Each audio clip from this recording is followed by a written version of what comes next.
नमस्कार, आप देख रहे हैं न्यूज़ वन इंडिया। मैं हूं आपके साथ पंकज यादव। और ऐसे में अगर बात की जाए तो चुनावी शोर यानी कि चुनावी प्रचार जिस तरीके से थमा है, उसके बाद सियासत पूरे तरीके से गर्मा गई है। 7वें चरण में प्रवेश कर चुके हैं, यानी कि कल 7वें चरण की वोटिंग होगी। ऐसे में अगर 13 सीटों की बात की जाए तो 2019 के आंकड़े पर अगर हम बात करें तो 2019 में इन 13 सीटों में से 11 सीटें बीजेपी के पक्ष में आई, जबकि 2 सीटें बीएसपी। हालांकि 2019 में समाजवादी पार्टी और बहुजन समाज पार्टी के बीच में गठबंधन था और 2 सीटें यहां पर इन्होंने जीत हासिल की।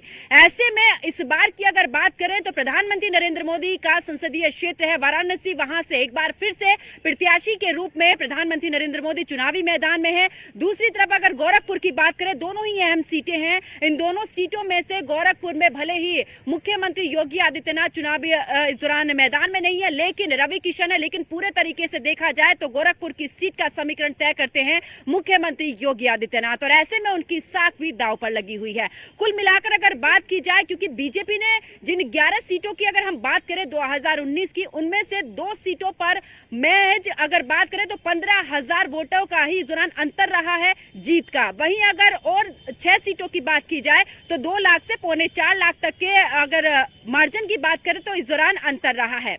ऐसे में जिस तरीके से कैंपेनिंग बीजेपी की तरफ से की गई है, तो क्या इस बार क्लीन स्वीप हो सकती है बीजेपी, या फिर इस बार जिस तरीके से विपक्ष ने तमाम मुद्दे उठाए हैं तो क्या उन मुद्दों का असर इन सीटों पर पड़ेगा, यानी कि माइनस में बीजेपी इस बार जा सकती है। इस पूरे आंकड़े को समझेंगे और साथ ही अगर बात की जाए तो वाराणसी से मेरी सहयोगी श्रावणी पटनायक भी मेरे साथ में जुड़ी हुई है। वो भी पूरा समीकरण बताएंगी कि आखिरकार बनारस की अगर बात करें, क्योंकि संसदीय क्षेत्र है, प्रधानमंत्री नरेंद्र मोदी का साख दांव पर लगी हुई है, ऐसे में वहां का क्या कुछ समीकरण है। लेकिन उससे पहले बात कर ले गोरखपुर की, क्योंकि मैं गोरखपुर में मौजूद हूं और मेरे साथ में कुछ वरिष्ठ पत्रकार हैं। उनसे इस बात पर चर्चा करेंगे कि 2019 का जो समीकरण रहा है, आखिरकार आते आते 2024 तक आखिरकार समीकरण बनता हुआ नजर आ रहा है बीजेपी के पक्ष में या फिर बिगड़ता हुआ नजर आ रहा है, ये जानने की कोशिश करेंगे। सर, क्या लगता है, क्योंकि आप यहां पर रहे हैं, आपने जमीनी स्तर से पूरी तस्वीर देखी है। मैं पिछले चुनावों की बात कर लूं या फिर खास करके 2019 के बाद 2024 में अब 7वां चरण की अगर बात की जाए, क्योंकि गोरखपुर में चुनाव है और मुख्यमंत्री योगी आदित्यनाथ की दाव जो है, साख जो है दाव पर लगी हुई है। ऐसे में क्या लगता है 2019 के पास बात की किस तरीके की तस्वीर 2024 में नजर आ रही है? देखिए, 2024 की तस्वीर 19 से एकदम उलट है।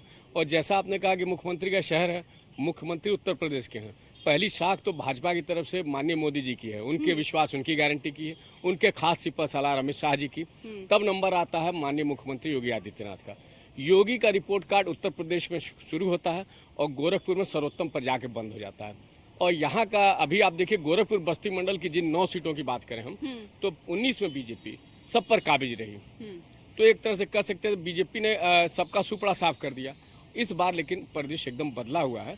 आप देख रहे होंगे तीसरे चरण के बाद से आते आते बीजेपी के बड़े नेताओं में एक अजीब सी घबराहट दिखाई दी। उनके बयान ही ये बता रहे हैं कि कहीं न कहीं से वो बहुत हताश हैं। उनको इतना करारा हमला होने की उम्मीद नहीं रही होगी, क्योंकि जब राहुल और अखिलेश ने संयुक्त रूप से खासकर यूपी में जो उन पे हमले किए हैं, उसको रोक पाने में पूरी बीजेपी नाकाम दिख रही है। आप खुद महसूस कर रहे हैं कि बनारस यहाँ तक। लेकिन अब बात हम गोरखपुर की सीट पर करें, यहाँ एक अभिनेता और एक अभिनेत्री के बीच में मुकाबला है। अभिनेत्री जी काजल निषाद वो सपा गठबंधन की उम्मीदवार हैं, अभिनेता जी योगी जी के परम पूज्य पार्टी के कैंडिडेट हैं। तो दोनों के अगर आप कैंडिडेट पे बात करें तो गोरखपुर वासी दोनों को किस बजाय एक पत्ते के रूप में, इससे अलावा कुछ नहीं देखते हैं। वहाँ एक जाति का बैरियर है कि 2 बड़ी जातियाँ काजल निषाद को सपोर्ट करेंगे, उनकी अपनी जात करे। निषाद पार्टी तो बहुत ही स्ट्रांग इसलिए लड़ेंगे कि निषाद उनको वोट दे, यादव दे ही रहा, मुसलमान दे ही रहा है। अब अगड़ों की लड़ाई जो है, बीजेपी उनके मुख्यमंत्री की वजह से, अगर रवि किशन जी जीतेंगे तो रवि किशन जी का कितना योगदान है? 5 साल में वो कितनी बार गोरखपुर आएंगे? 25 बार, 30 बार। उनका मेन काम अभिनेता का बम्बई का है। और अभी तो इधर देखा जाए तो वो आप ये कह सकती हैं कि पिछले 15-20 साल 25 साल में जो जनभावना यहाँ के लोगों में व्याप्त है, ये माना जाता है कि मंदिर जिसको सपोर्ट करता है उसी को सीट जाती है। मंदिर को भी वैसा ही कैंडिडेट चाहिए जिसके पे पट्टा मंदिर का हो और काम धाम उसका दिखे ना दिखे, वो बस ये लगे। और इस मामले में वो परफेक्ट उम्मीदवार है अभिनेता रवि किशन जी। लेकिन यहाँ पर विकास जो मुख्यमंत्री योगी आदित्यनाथ के राज्य में हुआ, वो वोट बैंक को साधने के लिए पूरी तरीके से यहाँ पर नजर आ रहा है। बिल्कुल, अगर ये देखा जाए तो जाति का बंधन टूट जाएगा। लेकिन आप ये भली भांति अवगत हैं कि पूरे देश में, यूपी में या गोरखपुर शहर में ये टूटता हुआ बंधन दिखाई नहीं दे रहा। विकास एक तरफ है, विकास की बात करें तो मुख्यमंत्री इनके पहले वीर बहादुर सिंह ने जो गोरखपुर को थोड़ी बहुत छटपटाहट में महानगर की पहचान दिलवाई थी, योगी ने समुन्नत महानगर बनाया। तो अगर विकास मुद्दा होता तो फिर काजल निषाद कहीं ठहरती नहीं। ठीक है, मैं वापस लौटूंगी और जितने भी वरिष्ठ पत्रकार मेरे साथ में जुड़े हुए हैं सबसे एक एक करके पूछूंगी कि आखिरकार समीकरण क्या कहता है। और इस दौरान रुक करती हूँ वाराणसी का रुक करते, जहां पर मेरी सहयोगी श्रावणी पटनायक हैं, वो भी आखिरकार वहां पर भी वरिष्ठ पत्रकार हैं, उनके साथ में वो भी बताएंगे जमीनी स्तर कि आखिरकार क्या रुक रहता है वाराणसी का। Over to you Shravani. बहुत बहुत शुक्रिया पंकज। बनारस की बात करें तो इन 13 सीटों में से सबसे हॉट सीट बनारस है, क्योंकि यहाँ पर प्रधानमंत्री नरेंद्र मोदी प्रत्याशी हैं और तीसरी बार अपने किस्मत आजमाने जा रहे हैं प्रधानमंत्री नरेंद्र मोदी। अगर बनारस की बात की जाए, अपने अलग अलग अंदाज के लिए बनारस जाना जाता है और ऐसे में यहाँ पर मुद्दे भी काफी ज्यादा अलग है और इस बार का चुनाव भी कई मायनों में अलग है पंकज, क्योंकि जहां हमने देखा है कि पुराने, अगर थोड़े से पीछे जाओ, पुराने चुनावों की बात की जाए तो काफी संख्या में प्रत्याशी मैदान में उतरते थे, लेकिन इस बार करीब 8 प्रत्याशी मैदान में है। और वहीं अगर विपक्षियों की बात की जाए तो इस बार कांग्रेस और सपा गठबंधन में है और मिलकर चुनाव लड़ रही है। जहां सपा और बसपा कभी भी बनारस में अपनी जगह नहीं बना पाई है, वहीं ये देखना महत्वपूर्ण होगा कि क्या इस बार लड़ाई में जो इंडी गठबंधन है वो कितनी कड़ी चुनौती प्रधानमंत्री मोदी को, बीजेपी को देती है। और वहीं अगर बात की जाए वोटर्स की, यहाँ पर आपको बता दें जातिगत समीकरण जो है वो कैसे बैठता है, क्योंकि यहाँ पर हिंदू वोटर्स जो है वो निर्णायक स्तर पर है और वहीं लेकिन मुस्लिम वोटर्स की बात की जाए तो इस बार कहीं ना कहीं वोट जो है वो नहीं घटने का काम करेगा। और ऐसे में पंकज, अगर बनारस की बात की जाए तो लोगों का इस बार का मुद्दा विकास और रोजगार है। कहीं ना कहीं जो युवा है वो काफी ज्यादा नाराज है। थोड़ा सा ग्रामीण क्षेत्र में जाए, लोगों का कहना है कि देखिए विकास तो हुआ है, सौंदर्यकरण भी हुआ है, लेकिन रोजगार कहीं ना कहीं कम है, नहीं है, और रोजगार नहीं होने से वो नाराज है। ऐसे में इस बार बनारस की जनता किसको ताज पहनाती है देखना महत्वपूर्ण होगा। एक वरिष्ठ पत्रकारों का पैनल हमारे बीच मौजूद है, उनसे जानने की कोशिश करेंगे कि बनारस की राजनीति इस बार क्या कहती है, क्योंकि 7वें चरण में चुनाव है, वोटिंग होनी है और फिलहाल यहाँ पर राजनीति क्या कहती है। सर, आपका नाम? मैं हरिकेश बहादुर हूँ। हरिकेश जी, क्योंकि बनारस में राजनीति और मुद्दा कहा जाता है कि काफी ज्यादा अलग होता है, इस बार की आप चुनाव को आप कैसे देख रहे हैं? देखिए, जैसा आप जिक्र कर रही थी कि तीसरी बार प्रधानमंत्री चुनाव लड़ रहे हैं, तो तीसरी बार ही जो उनके अपोनेंट हैं अजय राय, वो भी तीसरी बार लड़ रहे हैं। लेकिन जब पिछली जो 2014 में जब इलेक्शन हुआ तो अरविंद केजरीवाल यहाँ पर आए और उन्होंने पूरी ताकत लगाई और एक अच्छा प्रदर्शन भी किया उन्होंने प्रधानमंत्री के खिलाफ। अभी क्या है कि जो आप अभी बोल रही थी ग्रामीण क्षेत्र में रोजगार का मुद्दा है, चूँकि प्रधानमंत्री के पास एक कला है जिसको आप कह सकती हैं, एक नेता का गुण होता है कि वो इंटरेक्ट करते हैं यूथ को। तो अभी जिस यूथ की आप चर्चा कर रही थी, प्रधानमंत्री ने उसका भी एक समझ, आप ये कहिए कि तोड़ निकाला है कि यहाँ के जो मतदाता हैं, वैसे तो उन्होंने बहुत से मतदाताओं को व्यक्तिगत पत्र लिखा है मतदान करने के लिए, लेकिन जो फर्स्ट टाइम वोटर हैं उनको उन्होंने एक पत्र लिखा है और साथ ही एक अभिनंदन पत्र भी दिया है कि आप उस जिम्मेदारी को वहन करने जा रहे हैं जो देश के विकास की भूमिका में बहुत ही महत्वपूर्ण होती है और जो भी नागरिक है, जो मतदाता है, उसकी यह ड्यूटी होती है। तो इस तरह से हम कह सकते हैं कि प्रधानमंत्री का अंदाज जो है वो निराला होता है। यहाँ पर चूँकि 10 साल से वो कार्य कर रहे हैं, बड़ी बड़ी योजनाएं लाई, लोगों को भी पता है, यहाँ के लोगों को भी पता है। और चूंकि मैं पत्रकार हूँ तो मेरी भी उन बच्चों से बात हुई जो फर्स्ट टाइम वोटर हैं, तो उनका वो जिक्र ही करते हैं कि हमने विकास जो वाराणसी में देखा है, जो कर रहे हैं, और उनको हम लोग। हरिकेश जी, आपको लगता है कि जो युवा है बनारस की वो काफी ज्यादा जागरूक हो गई है, केवल विकास के बात पर ही नहीं अन्य मुद्दों पर भी इस बार वो वोट करेंगे, चीजें समझ रहे हैं वो? देखिए, वाराणसी एक ऐसा शहर है कि आप इसको कह सकते हैं कि प्रबुद्धों का, विद्वानों का शहर है और वाराणसी जानी ही जाती है संस्कृति और शिक्षा के लिए। धार्मिक नगरी तो है ही, लेकिन शिक्षा और संस्कृति के लिए भी जानी जाती है। यहाँ पर 4 विश्वविद्यालय हैं, पता नहीं कितने डिग्री कॉलेजेस हैं और भी कई तरह के, जैसे निफ्ट है और जो ITI हैं, इस तरह के बहुत ढेर सारे इंस्टीट्यूट हैं। तो चूंकि शिक्षा की नगरी है, और ऐसा नहीं है कि अभी है, ये प्राचीन काल से शिक्षा की नगरी है। बड़े बड़े महापुरुष, महासंत जो हुए वो भले शिक्षित नहीं थे, पर जैसे कबीर हैं, संत रविदास हैं, रामानंद जी हैं, उन लोगों ने ऐसे, शंकराचार्य जी, कई यहाँ पर उन लोगों ने जानकारियां दी, लोगों को जोड़ा, लोगों को अपनी संस्कृति से, सभ्यता से। तो जो यहाँ के मतदाता हैं, जो यहाँ के युवा हैं, वो जागरूक हैं। जो आप कह रही हैं, वो पहले से ही जागरूक थे, लेकिन चूंकि वो अब चूंकि सोशल मीडिया है, इलेक्ट्रॉनिक मीडिया है, तो वो इन तरह की चर्चाओं में भाग लेते हैं, और वो भाग ले रहे हैं, तो अब पूरे देश को पता चल रहा है कि हाँ, उनमें जागरूकता है। जी दीपक जी, जिस तरीके से अब हरिकेश जी ये कह रहे हैं कि क्योंकि प्रत्याशी प्रधानमंत्री मोदी, और उनमें एक अलग ही कला है लोगों को लुभाने की, लोगों से कनेक्ट करने की, कितना कनेक्ट वो इस बार बनारस के वासियों के साथ कर पाए? क्योंकि अमूमन अब नामांकन के बाद केवल 2 बार प्रधानमंत्री मोदी बनारस आए हैं, काफी ज्यादा चुनावी वो मैदान में खुद उतरते हैं। देखिए, 10 साल का समय कम नहीं होता है। 10 साल से वो सांसद रहे हैं, और ऐसी स्थिति में बनारस से पहचान तो उनकी है ही, और बनारस के लोगों की भी पहचान उनसे है, तो उनको अपने आप का प्रचार करने का कोई बहुत बड़ा असर नहीं है। उनके लोग हैं, उनकी बड़ी टीम है, उनको पूरे देश में प्रचार करना था, उन्होंने किया। लेकिन बनारस की जनता इस बात से नाराज नहीं है कि आप बनारस में आके प्रचार नहीं किए, और बनारस में आप प्रत्याशी हैं, बनारस में आपको होना चाहिए। इस बात से बनारस की जनता पर कोई असर नहीं पड़ता। बनारस की जनता ये देख रही है कि देश के विकास में, देश के युवाओं के लिए आज 10 साल में आप ये जान लीजिए कि जिस समय ये पहली बार प्रधानमंत्री हुए होंगे, उस समय अगर कोई बच्चा 10 साल का होगा, तो आज उसको रोजगार की, आज उसको नौकरी की जरूरत है। रोजगार और नौकरी दोनों दो चीजें हैं। व्यक्ति कहता है कि रोजगार हमें जो है, मोदी जी कह रहे हैं कि रोजगार करिए आप। रोजगार करने का उन्होंने तरीका भी बता दिया, उस पर हम नहीं जाएंगे, क्योंकि क्षेत्र में हम लोग टहलते हैं तो देखने को, सुनने को मिलता है, लेकिन उस पर हम नहीं जाएंगे।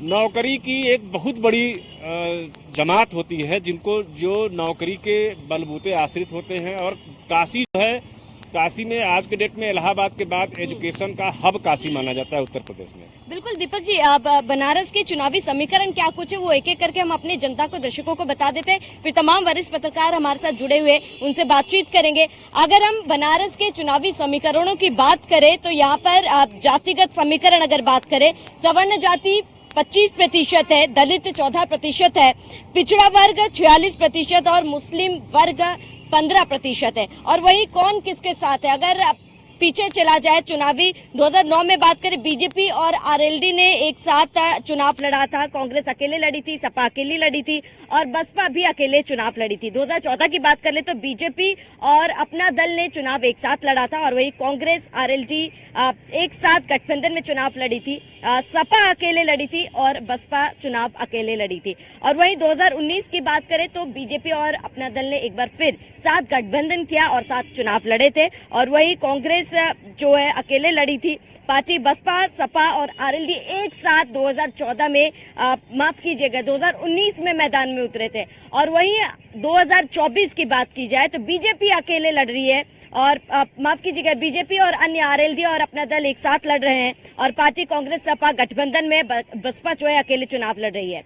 अब पिछले 3 चुनावों की बात कर ली जाए, कौन किसको जीत मिली थी वो बात कर लेते हैं। 2009 में बीजेपी जीती थी, 2014 में भी बीजेपी जीती थी, और 2019 में भी बीजेपी को जीत मिली थी। और वहीं बसपा दूसरे नंबर पे थी 2009 में, और आम आदमी पार्टी 2014 में दूसरे नंबर पे थी, और सपा 2019 में दूसरे नंबर पर थी। और वाराणसी का महासंग्राम किसके बीच है? देखिए, बनारस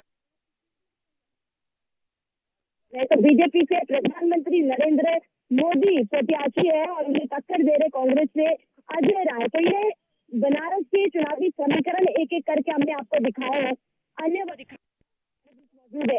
चुनावी समीकरण सर हमने बताया है, क्योंकि अगर पूरे उत्तर प्रदेश की बात की जाए, 7वां चरण है, 6 चरण हो चुके हैं। अगर जाति समीकरण की बात करें, ऐसा कोई फैक्टर बनारस में देखने को मिलता है?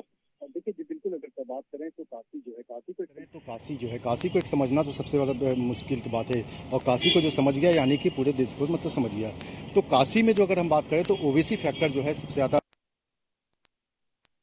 और ओबीसी वोटर्स जो है ये एक निर्णायक भूमिका में आते हैं, और ये तय करते हैं कि आखिर जो है वोट जो है हमें किसको देना है, और यही जो है जीत का आ जाए तो साथ जो है पहनाते हैं। तो ओबीसी का वोटर फैक्टर जो है एक महत्वपूर्ण रखता है। वही हिंदू वोटर्स की बात करें तो हिंदू वोटर्स की जो है संख्या कम, ब्राह्मण इसमें आते हैं, तो ब्राह्मणों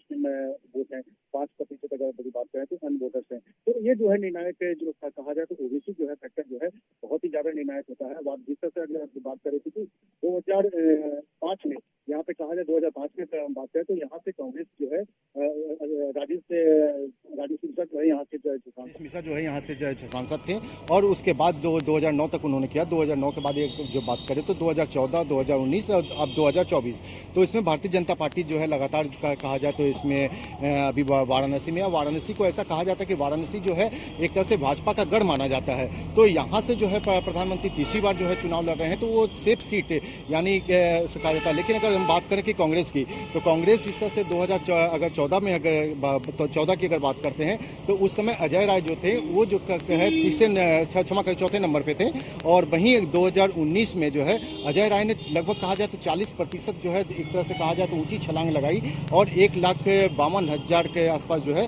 उनको वोट मिले थे। तो एक तरह से जो 2014 में लगभग 70,000 वोट उनको था और 2019 में 1,52,000 वोट जो मिले, मतलब 40% से ज्यादा। 2024 में बढ़ेगा क्या? तो अब उस समय क्या था कि कांग्रेस जो है अकेले उसमें था। इस समय अगर हम बात करें तो इंडिया गठबंधन यानी कि सपा, कांग्रेस और आम आदमी पार्टी भी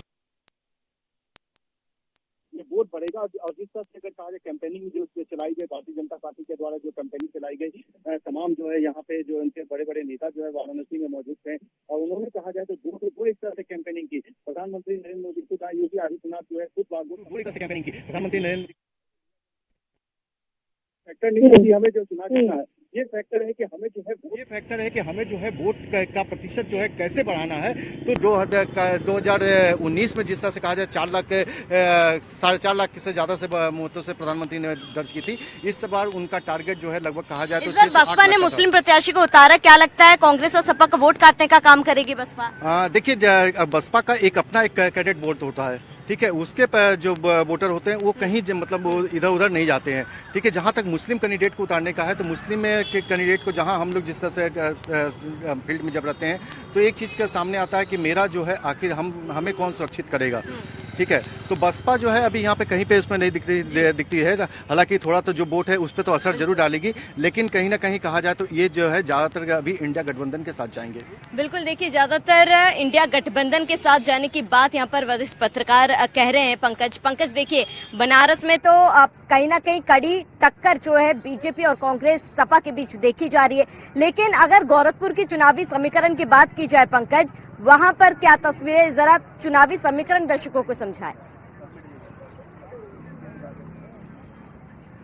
बिल्कुल श्रावणी, अगर बात की जाए तो गोरखपुर का भी समीकरण अलग ही है और सबसे पहले बात कर लेते हैं कि आखिरकार गोरखपुर में जातीय समीकरण कितना है, किस तरीके की तस्वीर यहाँ पर जातीय समीकरण की है, इस पर नजर डाल लेते हैं। यहाँ पर अगर गोरखपुर का जातीय समीकरण स्वर्ण की अगर बात करें तो 30% है, दलितों की बात करें यहाँ पर 30% है, जबकि पिछड़ा 30% है और मुस्लिम जो है वो 10% है। और जातीय समीकरण बड़ा अहम रोल निभाता है अपना हर एक चुनाव में, और ऐसे में हम आपको गोरखपुर सीट का हाल बता रहे हैं। इसी के साथ आपको ये भी बता देते हैं कि आखिरकार कौन किसके साथ रहा है, यानी कि 2009, 14, 19 और अब आखिरकार 24 चल रहा है।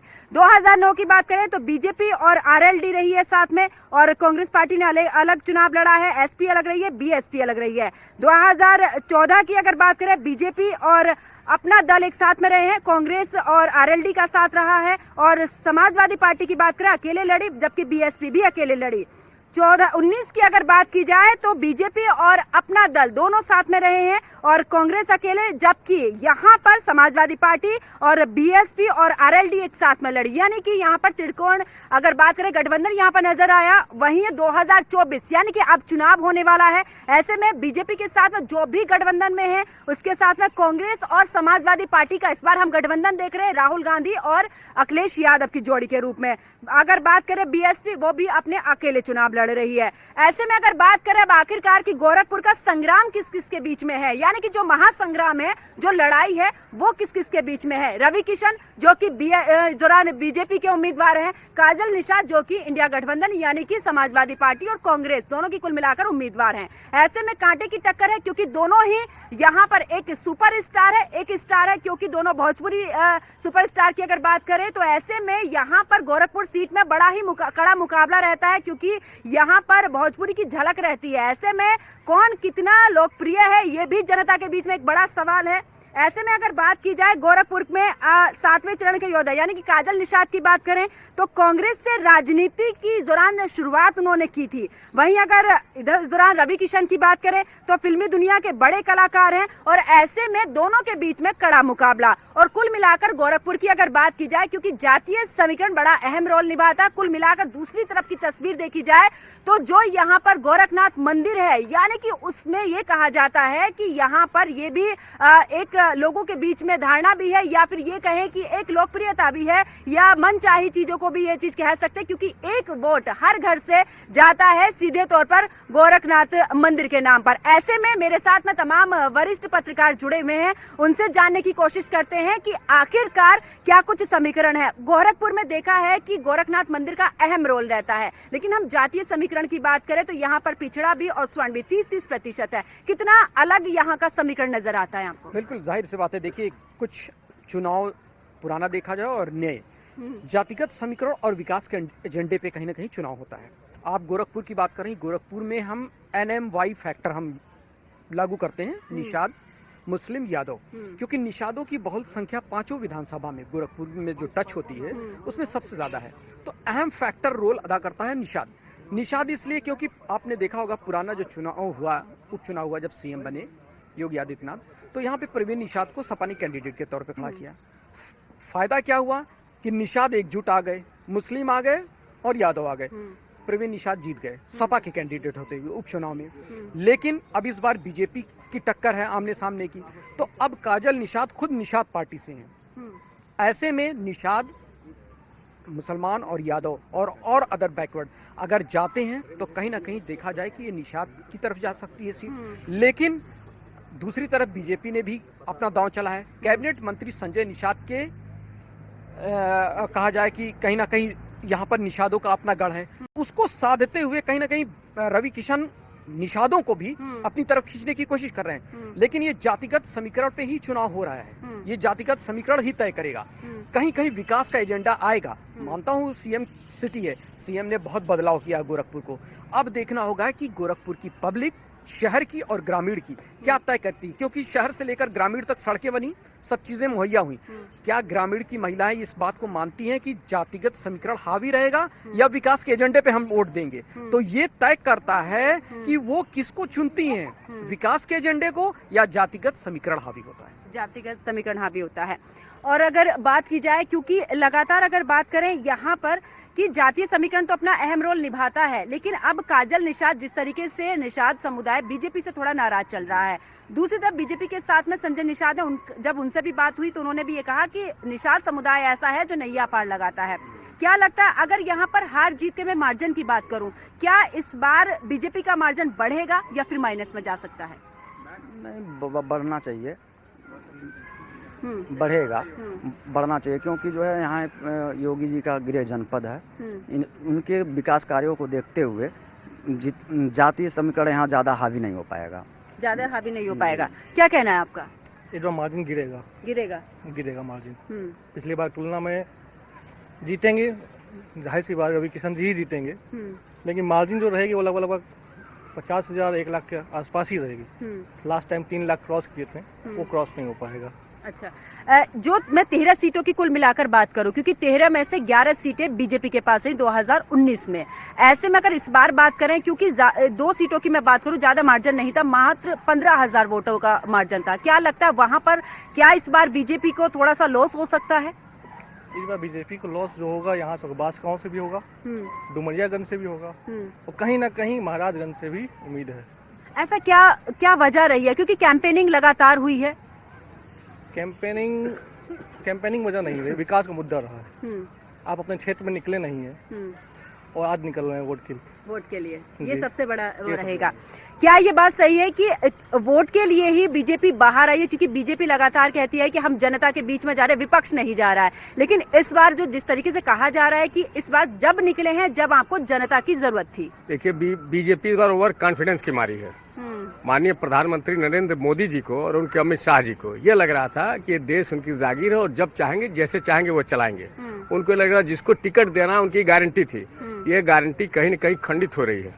अब विपक्ष से इतना आक्रामक हमले की उम्मीद नहीं थी, तो जनता कहीं न कहीं किसी बात से नाराज है, और जो कम्युनिकेशन गैप है जनता के बीच, आप कह सकती हैं हुक्मरानों में, वो बहुत मायने रखता है। केवल आप फ्री राशन देने से देश का विकास नहीं हो पाया। इस बार बेरोजगारी को, विपक्ष ने बेरोजगारी को मुद्दा बनाया, तमाम ऐसी समस्याएं रखी जिनका जवाब सत्ताधारी भारतीय जनता पार्टी के पास है ही नहीं है।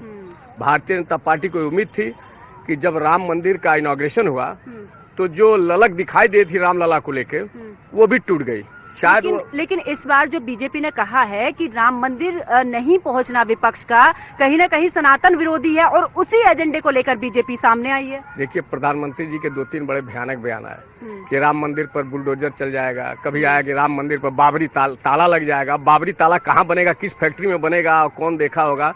माननीय प्रधानमंत्री जी सहजता से अनुमान कर सकते हैं, लेकिन साधारण बयान नहीं है बाबरी ताले वाला। तो जनता एक जनता है जो कुछ नहीं जानती है, और एक सब कुछ समझती है। ये चुनाव सब कुछ जानने वाले में और कुछ नहीं जानने वालों के बीच है दरअसल। और जो आप कह सकते हैं कि सांसद के रूप में बनने के लिए जो लड़ रहे हैं, वो इन पार्टियों के नुमाइंदा ही हैं। तो नुमाइंदे जनता के बीच में आएंगे, असली निर्णय जनता को करना है। इसीलिए एक सबसे बड़ी बात जातियां उभर के आ रही हैं कि जातियों में जो समूह बटे हैं, उसके उस जातियों के विभाजन के लिए नेताओं ने कुछ किया ही नहीं है, और शिक्षा उसके मूल में है। जातिगत संस्थानों को उसका लाभ मिलता रहा। तमाम आप छोटे छोटे नेताओं को देख लीजिए, ओम प्रकाश राजभर, दारा सिंह चौहान, स्वामी प्रसाद मौर्य, अपनी जात का ठेका जिसका कहीं ठिकाना नहीं है, वो अपनी जात का ठेका लेके 20 साल से कैबिनेट मंत्री हैं, राज कर रहे हैं। इन्होंने अपनी जात का कोई भला नहीं किया सिवाय अपना भला करने के। देश का खजाना लूट के इन्होंने केवल अपना भला किया। जनता को इनकी बिरादरी को नहीं दिखाई दे रहा। कितनी मायावती खत्म हो गई, बसपा बहुत होशियारी से खत्म हो गई। जिस हाथी की हनक ऐसी थी, हाथी अपने ही हाथी के सवार को हाथी से गिरवा दिया राजनीति ने। आज हाथी चल रही हो, जहां से चली थी वहां तक पहुंची ही नहीं। हाथी का अंजाम आप देख लीजिए। जनता सब कुछ जानती है, और यही वजह है कि जनता का जो रुख रहता है, जो काम करेगा उस पर जनता विश्वास करेगी, जो काम नहीं करेगा उसको जनता दरकिनार करेगी। वापस लौटूंगी, रुख करते वाराणसी का, जहां पर मेरी सहयोगी श्रावणी पटनायक है, लगातार बता रही हैं कि आखिरकार वाराणसी का क्या कुछ समीकरण है। उनके साथ में कुछ लोग भी मौजूद हैं जिस पर चर्चा हो रही है। Shravani, over to you. बिल्कुल पंकज, देखिए अब तक हम बनारस की बात कर रहे हैं क्योंकि 7वें चरण में चुनाव है और बनारस सबसे हॉट सीट है, लेकिन घोसी की बात कर ले तो घोसी का चुनावी समीकरण क्या है वो आपको बता देते हैं, और उसके बाद फिर वरिष्ठ पत्रकारों के पास जाएंगे, उनसे जानेंगे घोसी में क्या माहौल है। आप घोसी का जातीय गणित क्या कहता है ये सबसे पहले समझाते हैं। 20% सवर्ण है, और वही दलित 25% है, पिछड़ा 35% है, और मुस्लिम वोटर्स 20% है। अब कौन किसके साथ चुनाव लड़ रहा है घोसी में, वो बात कर लेते हैं। 2009 में बीजेपी आरएलडी ने चुनाव लड़ा था, कांग्रेस अकेले लड़ी थी, सपा अकेले लड़ी थी, और बसपा अकेले चुनाव लड़ी थी। 2014 में बीजेपी और अपना दल साथ चुनाव लड़े थे, कांग्रेस और आरएलडी साथ लड़े थे, सपा अकेले लड़ी थी, और वही बसपा अकेले लड़ी थी। 2019 में बीजेपी और अपना दल साथ लड़े, कांग्रेस अकेले लड़ी, और वही सपा, बसपा और आरएलडी साथ लड़े थे। 2024 में बीजेपी और अन्य दल साथ लड़े, कांग्रेस सपा साथ लड़ रही है, और बसपा अब 2024 में अकेले चुनाव लड़ रही है। अब किसके बीच घमासान है वो बता दे। अरविंद राजभर और राजीव राय के बीच कड़ी टक्कर घोसी में देखी जा रही है, जहां घोसी में पिछले 3 चुनावों में किसकी जीत हुई है और किसकी हार वो बता दे। 2009 में बसपा ने घोसी से जीत दर्ज की थी, हार सपा की हुई थी। 2014 में बीजेपी ने जीत दर्ज की, बसपा को हार मिली थी। 2019 में फिर एक बार बसपा जीती थी, क्योंकि देखिए 13 सीटों में चुनाव है, 11 में बीजेपी ने जीत दर्ज की है और 2 में बसपा ने जीत दर्ज की थी, जिनमें से एक घोसी है। 7वें चरण के सियासी योद्धा के बारे में बता दें, अरविंद राजभर कैबिनेट मंत्री ओम प्रकाश राजभर के बेटे हैं, और इनके नामांकन को लेकर जब इनका नाम घोषित हुआ था, इसको लेकर भी काफी उठापटक देखने को मिली थी। और राजीव राय की बात कर ले, सपा से राजनीतिक पारी की इन्होंने शुरुआत की थी, और कहीं ना कहीं इनकी भी अच्छी पकड़ मानी जाती है। अब घोसी में भी चुनावी समीकरण क्या है वो वरिष्ठ पत्रकारों से जरा बात कर लेते हैं। हमारे बीच मौजूद है तमाम वरिष्ठ पत्रकार। मदन जी, आपसे जानना चाहूंगी, क्योंकि पूरे उत्तर प्रदेश में चुनाव है, बनारस के समीकरण की तो आप बात बता ही रहे थे, लेकिन घोसी में इस बार आप चुनाव कैसे देख रहे हैं? देखिए, घोसी का चुनाव जो है एक अलग तरह का चुनाव उसमें होता है, जहाँ से कहा जाए तो अरविंद राजभर जो है, और वहाँ पर राजभर की संख्या जो है बहुत ज़्यादा है। तो ऐसे में जो मतलब ओबीसी और राजभर जो है वो एक निर्णायक उसमें थे, जिससे जो अरविंद राजभर को जो है उसे बनाया, और ओम प्रकाश राजभर जो है उनके पिताजी मतलब खुद कैबिनेट मंत्री हैं। तो इस तरह से कहा जाए कि, और खास करके अगर बात करें तो अभी भाजपा के साथ समर्थन मतलब कि एनडीए के साथ समर्थन में जो वो चुनाव लड़ रहे हैं, तो कहीं ना कहीं एक तरह से कहा जाए तो घोसी भी जो है एक तरह से सीट जो है एक तरह से हॉट सीट की तरह इसको देखा जाता है, क्योंकि इसमें जो है एक तरह से कहा जाए तो ओम प्रकाश की भी साख जो है वहाँ पे लगी भी है, क्योंकि अरविंद राजभर को जिताना जो है एक बहुत बड़ा चैलेंज की बात है, क्योंकि ये भी तय करेगा जिस तरह से उत्तर प्रदेश में जब कैबिनेट के जब चुनाव हुए थे जब, तो उसके बाद जो है ओम प्रकाश राजभर को जिस तरह से काफ़ी दिन लगे मंत्री बनाने में, उसके बाद विधानसभा का जब चुनाव हुआ तो वहाँ से जो है भाजपा को हार का सामना पड़ा, तो ओम प्रकाश राजभर को इसके लिए लगाया गया था। लेकिन अब जब उनके बेटे हैं और खास करके उनके लिए एक बड़ी चुनौती है कि अब वो जो कैसे इसको मतलब जिताए। हालांकि लगातार अगर कहा जाए तो इंडिया गठबंधन के उसमें भी लगे हुए हैं, और जिस तरह से राजीव राय की जो बात करें, राजीव राय भी एक मजबूत चेहरा वहाँ पे है, और वहाँ पे जो राजीव राय का जो है स्थानीय होने के साथ साथ जो है उनका एक बड़ा मतलब एक तरह से चेहरा भी है। तो कहीं ना कहीं वहाँ भी जो है एक तरह से चुनौती है एनडीए गठबंधन को, यानी कि भाजपा को और अरविंद राजभर को। तो ये तय होगा कल 1 तारीख को 1 जून को चुनाव होना है 7वें चरण में, और इसमें जो है उनके भी किस्मत का फैसला जो है एक तरह से कहा जाए तो मदन जी, एनडीए और इंडिया, क्योंकि यहाँ पर गठबंधन जो है देखा जा रहा है एनडीए और इंडिया गठबंधन में टक्कर है, क्या लगता है कि कौन किस पर भारी पड़ सकता है, या फिर बसपा फिर एक बार बाजी मारेगी? देखिए, कहा जा सकता है कि बसपा जो है एक तरह से निर्णायक भूमिका में जरूर रहेगी, क्योंकि बसपा को जो है इतना इग्नोर कर करके नहीं चला सकता है। जिस तरह से अगर कहा जाए कि कहीं पे अगर उसमें ले ले जितना है भाजपा, जिस तरह बसपा साइलेंट में उस मोड में चल रही है, कहीं पे कुछ इसका नहीं है, और जिस तरह से कहा जाए तो इंडिया गठबंधन के साथ आने की बात थी, लेकिन बसपा ने ये निर्णय लिया कि हमें अकेले लड़ना है, और उन्होंने अपने प्रत्याशी को चुनाव में लड़ाया। तो पहले अगर बात करें तो घोसी से जब जो है अतुल राय सांसद थे बसपा के प्रत्याशी के तौर पे थे, तो बसपा भी वहाँ पे एक तरह से मजबूत होते, इसलिए बसपा को भी हल्के में लेकर के नहीं चलना। हालांकि राजीव राय भी जो है वहाँ के स्थानीय होने के साथ स्थानीय हैं, तो उनको कहीं ना कहीं उसका मिलेगा। अरविंद राजभर जो है कहा जाए राजभर का वो वोट को लेकर के जो है वो सोचें कि हमें जो है उसमें मिलेगा। हालांकि भाजपा से इनका समर्थन है, तो कहीं ना कहीं मोदी जो है फैक्टर है, और हो सकता है कि वहाँ पर जो है, लेकिन बसपा को इग्नोर करके चलना जो है ना बड़ी मूर्खता वाली बात होगी, और निर्णायक भूमिका में बसपा रहेगी। बिल्कुल, आपको क्या लगता है? पहले आप अपना नाम बता दें। जी, मनीष, अगर पूरे उत्तर प्रदेश में बात करें तो कैसे चुनाव देख रहे हैं आप? देखिए, उत्तर प्रदेश का जो अभी चुनाव है 7वां चरण का चुनाव है, तो मैं आपको बता दूं कि इस बार अब अगर बनारस की बात कर लिया जाए तो अभी इस वक्त जो है कि युवा वर्ग नाराज है। इस चुनाव में लगातार टारगेट किया जा रहा है कि महंगाई है, बेरोजगारी बढ़ गई है, और खास तौर से जब यहाँ पे उनका राहुल गांधी जी का बयान आया है कि अगर हम सरकार में आते हैं तो अग्निवीर खत्म कर देंगे, तो कहीं ना कहीं संभावना है कि अब जब युवा वर्ग है कहीं ना कहीं राहुल गांधी से श्योर गठबंधन से जुड़ेगा, क्योंकि जब तक जुड़ेगा नहीं तब तक युवाओं का भला नहीं होगा। यहाँ पे बताया जा रहा था कि जिस तरह से देखा जा रहा था कि अजय राय का जो अस्तित्व था यहाँ पे बड़े नेताओं के आगमन के बाद, जब से यहाँ पे चुनाव प्रचार हुआ, डिम्पल जी आई थी और उसके बाद प्रियंका डिम्पल का साथ में आई थी, उसके बाद अखिलेश जी आए थे साथ में, तो इनका आना भी कहीं ना कहीं लड़ाई जो है कि पेचीदा फंसा दिया है। लेकिन अगर वाराणसी की बात लिया जाए तो ये भाजपा के गढ़ माना जाता है, लेकिन जीत वो तो तय करेगा 4 तारीख, लेकिन अगर लड़ाई की बात किया जाए तो 50-50 की लड़ाई इस समय है। बिल्कुल पंकज, देख रहे लड़ाई की बात की जाए तो फिलहाल 50-50 है, और ऐसे में युवा वोटर्स जो है वो बनारस में काफी ज्यादा जागरूक है, उनके अपने मुद्दे हैं। Pankaj, over to you. बिल्कुल श्रावणी, अगर बात करें क्योंकि गोरखपुर की हम यहाँ पर जानकारी दे दें, साथ ही ग्राफिक्स के माध्यम से अपने दर्शकों को जानते हैं कि आखिरकार वहां पर जातीय समीकरण है। अगर स्वर्ण की बात करें 25%, जबकि मुस्लिम जो है वो 10% है।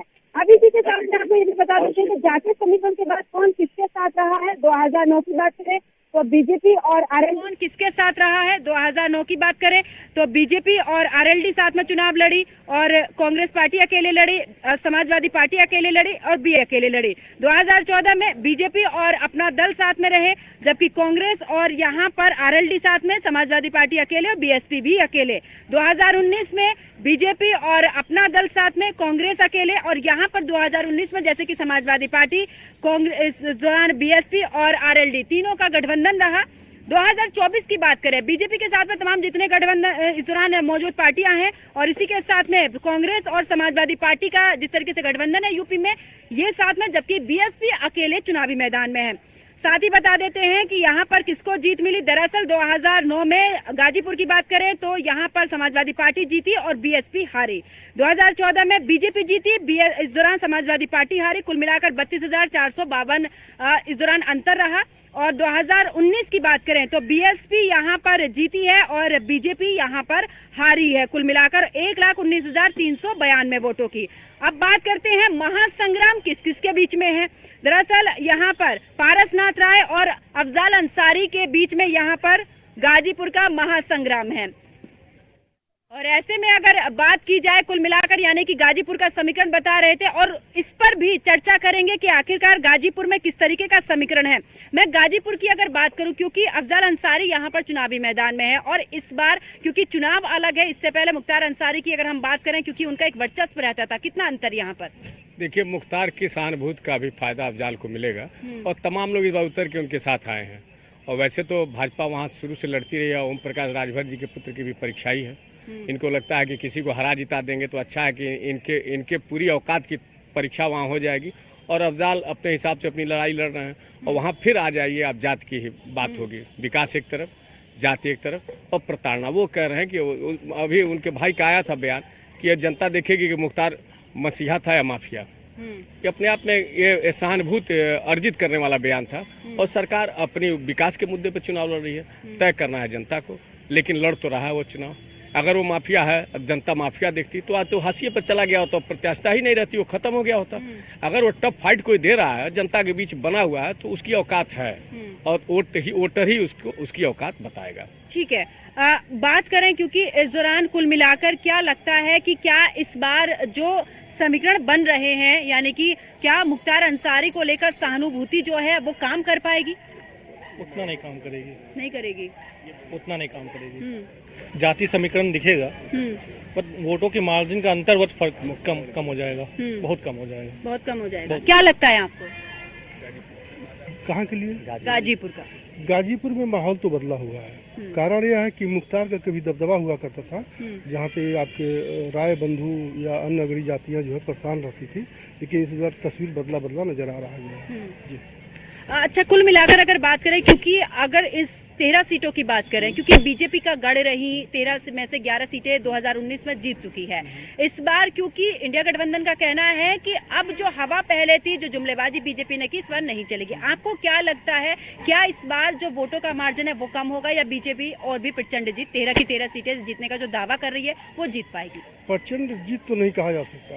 लड़ाई में लोग हैं, मशक्कत कर रहे हैं भाजपा वाले, क्योंकि स्थानीय मुद्दा जो भी रहा है वो सशक्त रूप से जो उभरा है और आम जनता जो है, गांव की जनता जो है वो मुखर हुई है और इस बार कहीं कहीं विपक्ष का लाभ उसका मिल रहा है। विपक्ष को लाभ मिल रहा है, आपका क्या कहना? देखिए, पिछले 2019 में चुनाव हुए हैं, 14 में चुनाव हुए हैं, उसमें भाजपा सरकार को लग रहा था कि पूर्ण बहुमत से आएगी, लेकिन 2024 जो आम चुनाव हैं तो जनता उदासीन है। हाँ, कुछ वर्ग ऐसा है जो धार्मिक समझता है, भाजपा को वोट दे रहा है, लेकिन आज भी पुरानी पेंशन की मुद्दा है। जो बहुत सारे कर्मचारी हैं, शिक्षक हैं, सेवा कर रहे हैं और पुरानी 1 लाख वेतन पा रहे हैं, जो रिटायर हुए 5,000 वेतन पा रहे हैं, निश्चित ये मुद्दा है। दूसरी बात है, विकास का भ्रष्टाचार फैला हुआ है सरकार में, ये भी मुद्दा है वहाँ पर। तो मुझे लग रहा है कि समीकरण सब बदल सकता है। अग्निवीर योजना की मैं बात करूं, इसको लेकर युवाओं में अच्छा खासा रोष जो है वो देखने को मिल रहा है। और बीच में ही जब चुनाव के बीच की कोई 7वां चरण है, चुनाव के बीच में प्रधानमंत्री नरेंद्र मोदी आते हैं, ओबीसी का मुद्दा उठा देते हैं, मुख्यमंत्री जो है वो मुस्लिम आरक्षण का मुद्दा उठा देते हैं और बीच चुनाव में आकर अग्निवीर को लेकर 10% से 20% की बात जो है वो गृह मंत्री अमित शाह कर देते हैं। क्या लगता है, क्या बीजेपी इस बार जिन मुद्दों को पीछे सोच रही थी विपक्ष को लेकर, वही फ्रंट पर आए हैं और इसी वजह से बीजेपी थोड़ा सा और भी ज्यादा इस दौरान चिंता में नजर? बिल्कुल चिंता बरकरार है इन लोगों का। अग्निवीर को लेकर काफ़ी चिंतित हैं लोग। और जहाँ रहा सवाल आरक्षण का, तो आरक्षण के मुद्दे प्रमुख रहे हैं हमेशा, शुरू से सभी दलों के लिए रहे हैं। माननीय मुख्यमंत्री जी का जो इस पे आरक्षण पे जो बयान है, उस पे ये लोग गंभीर हैं। जनता उस पे अपना निर्णय देगी जी। आपको क्या लगता है, क्योंकि एक ना बड़ी ही इस दौरान अचंभित कह दो या फिर संशय की स्थिति कह दो, क्योंकि ये भी कहा जाता है कि जब वोट प्रतिशत गिरता है, अलग अलग धारणाएं कहते हैं जब वोट प्रतिशत गिरता है तो विपक्ष को फायदा होता है, कुछ लोगों का कहना है कि जब वोट प्रतिशत गिरता है तो सत्ता पक्ष को फायदा होता है। आपको क्या लगता है, क्योंकि आप काफी समय से जमीनी स्तर पर पत्रकारिता करते आए हैं, कुल मिलाकर मैं समीकरण की बात करूं, क्योंकि 2 चरण जब शुरुआत की हम दौर की बात करें, वोट परसेंटेज गिरा, बीजेपी भी एक्टिव नजर आई और विपक्ष और भी ज्यादा एक्टिव नजर आया, क्या लगता है आपको? देखिए, यहाँ भी सीधी आ जाए, सीधे ये मामला जात से जुड़ता है। क्यों नहीं कहा जाता है कि वो पढ़ा लिखा आदमी, उसको खुद वोट करना चाहिए। हमारी सरकारी एजेंसियां लगातार प्रयास कर रही हैं, वोट परसेंटेज गिर रहा है, तो जो ये मानते हैं कि वोट परसेंटेज गिरने से हमारा नुकसान होगा, वो कौन है? उनके साथ वो लोग सवर्ण तथा कथित ब्राह्मण ठाकुर बड़ी जातियां, जिनकी इच्छा होगी तो वो जाएंगे, नहीं होगी तो नहीं जाएंगे। तो वोट परसेंटेज गिरता है तो जो इनकी राजनीति करते हैं वो घबराते हैं। और याद होगा, सबसे पहले कैंपेनिंग मायावती ने शुरू की थी, पहले मतदान फिर जलपान। आज से 20 साल पहले जब बहन जी का जलवा हुआ करता था, तब हाथी इतना चारा नहीं खाती थी, तो बहन जी जब आती थी तो मंडल पे एक रैलियां करती थी, और मायावती की रैलियों में जो भीड़ जुटती थी, पूर्वांचल में किसी नेता की रैली मैंने उतनी भीड़ नहीं देखी है। इंदिरा गांधी, अटल बिहारी की सभाओं को छोड़ दिया जाए, लेकिन उनकी जातियां जिस तरह लाइन लगा वोट देती थी, वो वोट ही सरक गया। वोट कहाँ गया? बड़ी चतुराई से राजनीतिक पार्टियों ने उस वोट को बांट लिया, अपने पाले में खींच लिया विभिन्न योजनाओं के जरिए। और अभी जो आप कह रही थी असली अग्निवीर है, या हमने पहले भी कहा कि बेरोजगारी है, महंगाई है, भ्रष्टाचार, प्रबल मुद्दे हैं जो अंडर करंट हैं और चल रहे हैं। और कुछ जो आरक्षण का मुद्दा उठा, राहुल गांधी साहब ने कहा, वो भी है। कुछ ओबीसी की जातियां आरक्षण के नाम पे लगातार उधर जुड़ रही हैं, और बल्कि अखिलेश इस मुद्दे पर उतने मुखर नहीं रहे जितना राहुल गांधी मुखर दिखे, क्योंकि यही अंतर है नेशनल पॉलिटिक्स का, स्टेट पॉलिटिक्स का। उनको दुनिया के, उनके लिए उत्तर प्रदेश एक गांव है, जैसे किसी जमींदार के लिए एक गांव हो, राहुल बाबा के लिए एक गांव है, और अखिलेश के लिए पूरा उनकी सरजमी है। बस यही फर्क है। तो वोट परसेंटेज जब गिरेगा, सीधे आइए बीजेपी को नुकसान होगा, और जब उस वोट परसेंटेज बढ़ेगा, विपक्षी को फायदा होगा। ये सिनेरियो इस पूरे मंडल में चलेगा। वापस लौटूंगी। तो देखिए, गोरखपुर की अगर बात करें तो गोरखपुर में किस तरीके से समीकरण समझाया जा रहा है कि आखिरकार वोट परसेंटेज गिरता है तो क्या होता है, वोट परसेंटेज बढ़ता है तो किस पार्टी को कितना फायदा होता है। वापस लौटूंगी और सीधा रुख करती हूँ वाराणसी का, जहां पर मेरी सहयोगी श्रावणी पटनायक वहां पर मौजूद है। Over to you Shravani. Pankaj, देखिए जो हाल वहाँ पर आप दिखा रही है, कुछ तस्वीरें ऐसी यहाँ पर भी है। हमारे साथ आस्था भी जुड़ी हुई है, लगातार साथ में कवरेज करे। आस्था क्योंकि युवा पत्रकार है, जमीनी स्तर पर आप क्या देख रही है बनारस में? देखिए, जब हम बनारस की बात करते हैं श्रावणी जी, और जितना भी हम लोग यहाँ पर घूमे हैं, भ्रमण किया है, तो कहीं ना कहीं महंगाई और बेरोजगारी का मुद्दा तो अपनी चरम सीमा पर है। लेकिन जब बात बनारस की सीट पर आती है तो यहाँ पर हम उस जाति समीकरण को नहीं देखते हैं, क्योंकि यहाँ पर जो अभी तक का जितना भी हम आंकड़ा देखते आए हैं, क्योंकि 1991 के बाद से 2003 एक वो सीट रही थी जब यहाँ पर कांग्रेस अपनी धाक जमा पाई थी, लेकिन उसके बाद से लगातार यहाँ पर जो है बीजेपी ने का दबदबा रहा है, बीजेपी के ही। तो कहीं ना कहीं इस सीट पर जब बात आती है तो राष्ट्रीय नेता की ओर लोग रुख करना ज्यादा जरूरी समझ पाते हैं। तो कहीं ना कहीं अब जैसे विकास की बात होती है, तो विकास को लेकर के लगातार ये बात हो रही है कि यहाँ पर चीजें तो हुई हैं, लेकिन लोगों का कहना है कि जिस तरीके से होनी चाहिए थी उस तरीके से धरातल पर नहीं दिखी है। तो कहीं ना कहीं वो नाराजगी भी है। लेकिन जब मतदान की बात आती है, विकास की बात आती है, तो लोगों का झुकाव एक तरफा होते हुए भी दिखता है। बिल्कुल, आप क्योंकि ग्राउंड रिपोर्ट करते हैं बनारस से, बनारस के स्थानीय मुद्दे आपको लग रहे हैं राष्ट्रीय मुद्दे के सामने कहीं ना कहीं दब रहे हैं या फिर दरकिनार किया जा रहा है इस बार? स्थानीय मुद्दों से तो हम हट नहीं सकते हैं, लेकिन राष्ट्र के मुद्दे जो है कहीं ना कहीं हावी हो जा रहे हैं। अभी अगर आप बनारस के निकल जाए, बनारस के बाहरी हिस्सों में आज भी समस्या विकराल है। वहाँ के स्थानीय लोग जो है कि जो सुविधा है उनकी उससे भी परेशान है। अगर बात कर लिया जाए विकास की यहाँ पे, तो जो जिस तरह से विश्वनाथ कॉरिडोर यहाँ पे बना हुआ है, काफ़ी अच्छी बात है। यहाँ पे श्रद्धालु भी बढ़े हुए हैं, कहीं ना कहीं यहाँ के स्थानीय लोगों के लिए भी ठीक है, क्योंकि बनारस में जो है जिस तरह से बना है विश्वनाथ कॉरिडोर, उसको देखते हुए और यहाँ पे जिस तरह से साज सज्जा किया गया है, उससे देखते कि लोग खुश तो हैं, लेकिन स्थानीय मुद्दों से आप, स्थानीय लोगों के मुद्दों से आप मुंह नहीं मोड़ सकते हैं, क्योंकि ये कहीं ना कहीं एक अहम भूमिका निभाएंगे। इस बार जो प्रधानमंत्री दावा कर रहे हैं, इस बार जो चुनावी पार्टीज हैं वो स्थानीय मुद्दों को कहीं ना कहीं नजरअंदाज कर रही है। देखिए, विपक्ष तो स्थानीय मुद्दों को तो ही लेके चल रही है। स्थानीय मुद्दों को तो भारतीय जनता पार्टी जो है कि यहाँ पे इग्नोर कर दिया है। आपने जब भी देखा है कि प्रधानमंत्री लगातार अपने बयानों में कभी विकास की बात करके चुनाव वोट नहीं मांग रहे हैं। आपको इतना तो पता है। अब देखो मीडिया है, लेकिन जिस तरह से अगर स्थानीय मुद्दों की बात किया जाए तो जिस तरह से यहाँ से गठबंधन से अजय राय जी हैं, तो अजय राय जी का जो है अच्छा खासा पकड़ है और लोग जो उन्हें पसंद भी कर रहे हैं। और कहीं ना कहीं ये लड़ाई जो है एकदम 50-50 की लड़ाई है, इसे इग्नोर ना करें। और जिस तरह से लगातार दावे किए जा रहे हैं कि प्रधानमंत्री 10 लाख वोटों से जीतेंगे, तो आज जिस तरह से 47 डिग्री का तापमान है, उसको देखते हुए वो समझ लीजिए कि 1.5 लाख तक सिमट सकते हैं, लेकिन लड़ाई 50-50 की है। बिल्कुल मदन जी, आपसे ये जानना चाहूंगी क्योंकि देखिए अगर स्थानीय मुद्दों की बात करें तो जो स्थानीय मुद्दे हैं यहाँ पर, बुनकरों का मुद्दा मान लीजिए बनारस में, और उसके साथ ही मछुआरों का मुद्दा मान लीजिए बनारस में, कहीं ना कहीं इस बार जो चुनावी पार्टी है, विपक्ष जो है इन तमाम मुद्दों को इग्नोर करता आ रहा है या फिर इसका जिक्र कहीं ना कहीं जो है वो नहीं है।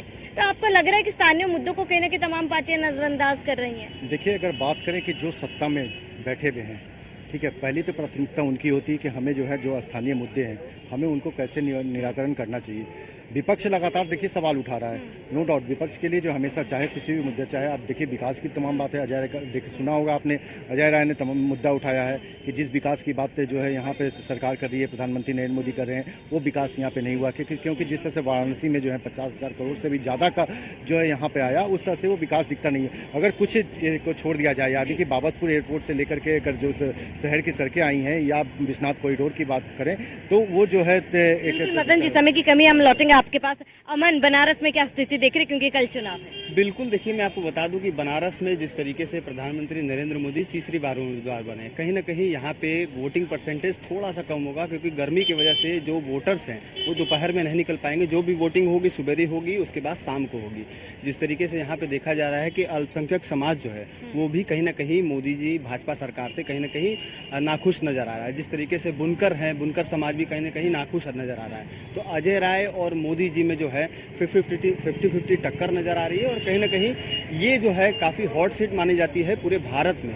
तो कहीं ना कहीं मोदी जी का ये संसदीय क्षेत्र माना जाता है और 50-50 टक्कर है। तो यहाँ पे कहीं ना कहीं वोटिंग परसेंटेज थोड़ा सा कहीं ना कहीं यहाँ पे थोड़ा सा फर्क नज़र आएगा। लेकिन जो ये ये लेके चल रहे हैं यहाँ पे कि इस बार 10 लाख पार, तो पिछले बार 2019 में 4 लाख पार था, इस बार 10 लाख पार, कहीं ना कहीं थोड़ा सा वोटिंग परसेंटेज पे थोड़ा फर्क पड़ेगा। बिल्कुल पंकज, देखिए तमाम ये रही थी बनारस के पत्रकारों की बात, जहाँ पर कह रहे कि इस बार चुनौती कड़ी है और 50-50 टक्कर जो यहाँ पर देखा जा रहा है। जो एम बीजेपी ने रखा है 10 लाख पार का, वो कहीं ना कहीं बीजेपी इस बार छू नहीं पाएगी। Pankaj, over to you. बिल्कुल श्रावणी, और देखा जाए तो लगातार यहाँ पर भी चुनावी हलचल तेज है, क्योंकि कल वोटिंग होनी है। और ऐसे में चाहे वाराणसी की बात की जाए, गोरखपुर की, कुल मिलाकर इन सारी सीटों की बात करें तो कुल 13 सीटें हैं, जिनमें से बीजेपी के पास 11 सीटें जीती थी। बीजेपी इस बार 2019 में 2 सीटें हारी थी। ऐसे में इस बार भी कड़ा मुकाबला है बीजेपी और इंडिया गठबंधन में। अब देखना होगा कि इस बार जनता का रुख क्या कुछ रहता है। श्रावणी, आस्था और अमन हमारे साथ में वाराणसी से जुड़े, आप सभी का भी बहुत बहुत शुक्रिया, और तमाम मेहमान मेरे साथ में जुड़े, आप सभी का भी बहुत बहुत शुक्रिया। फिलहाल मेरे साथ इतना ही। आप देखते रहिए न्यूज़ 1 इंडिया। नमस्कार।